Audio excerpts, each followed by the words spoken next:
رسول اللہ رسول اللہ رسول اللہ رسول کہ لفظ صوفی جو ہے یہ لفظ کا استعمال بعد میں ہوا، یعنی سرکار دو عالم صلی اللہ علیہ وسلم کے زمانے میں اس لفظ صوفی کا استعمال نہیں کیا گیا، بلکہ فقط صوفی فقط نہیں، عالم کا بھی استعمال نہیں کیا گیا، حافظ کا لفظ بھی استعمال نہیں کیا گیا، یعنی قاری بھی نہیں پکارا گیا، نہ محدث نہ مفسر، اس طرح کے الفاظ سے کسی کو پکارا نہیں گیا۔ بات سمجھ میں؟ بلکہ کیونکہ اس زمانے میں سرکار دو عالم صلی اللہ علیہ وسلم کی صحبت افضل تھی تو لفظ صحابی افضل رہا، تو جو بھی رہا اس زمانے میں مسلمان مومن سرکار دو عالم صلی اللہ علیہ وسلم کی جو بھی صحبت پایا تو اسے صحابی کہا گیا۔ لفظ صحابی سب سے افضل رہا اور رتبے میں بھی صحابی افضل ہیں۔ بات سمجھ میں؟ تو اس لیے اس زمانے میں صحابی، اس زمانے کے لوگوں کو صحابی کے سوا دوسرے القاب سے نہیں پکارا جاتا تھا، یعنی صوفی یا مفسر یا عالم یا محدث وغیرہ وغیرہ کے الفاظ استعمال نہیں کیے کرتے تھے۔ اب اس کے بعد یعنی سرکار دو عالم صلی اللہ علیہ وسلم کے اس بزم سے پردہ فرمانے کے بعد اب جو دور رہا وہ صحابہ کا دور رہا۔ اس زمانے میں جو صحابہ کی صحبت پاتے تھے ان کے لیے ایک لفظ تھا تابعی، تو یہ لفظ بھی بہت افضل رہا، تابعی، تو اس لیے تابعی کے لفظ سے بھی پکارا جاتا تھا۔ اس کے بعد جب صحابہ کا دور ختم ہوا، تابعی کا دور آ گیا، تو اس وقت میں جو لوگ تابعی سے صحبت رکھتے تھے ان کو تبع تابعی کہا کرتے تھے۔ تو یہ جو دور رہا یہ اسلاف کا دور رہا، یہ قرون کا دور رہا، یعنی پہلے کا دور رہا۔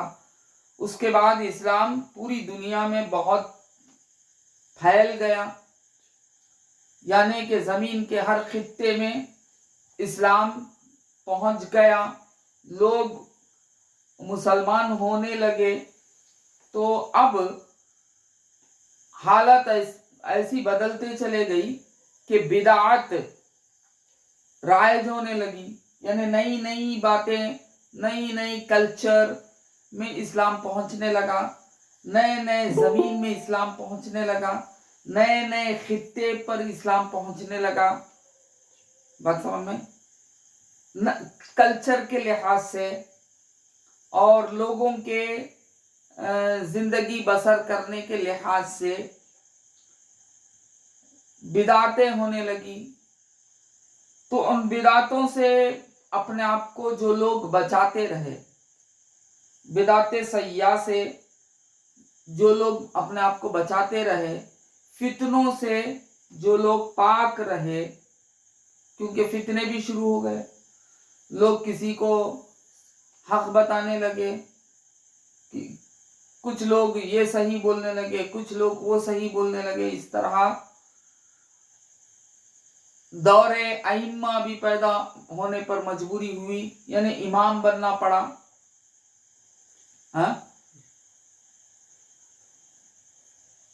امام عربہ جو تھے ان کو بھی آنا پڑا سامنے۔ اس کے بعد محدث کا دور شروع ہوا، یعنی حدیث کو اکٹھا کرنا پڑا۔ اس کے بعد مفسر یعنی تفسیر کا دور شروع ہوا، وغیرہ وغیرہ جو کچھ ہوا، بہت سارا معاملہ آتا گیا، اور ایک سبجیکٹ بنا، ایک سکول بنی، یعنی مدرسہ بنا، مدرسے کا انعقاد کرنا پڑا۔ بہت سارے لوگوں میں سے کچھ لوگوں کو علم دین کی طرف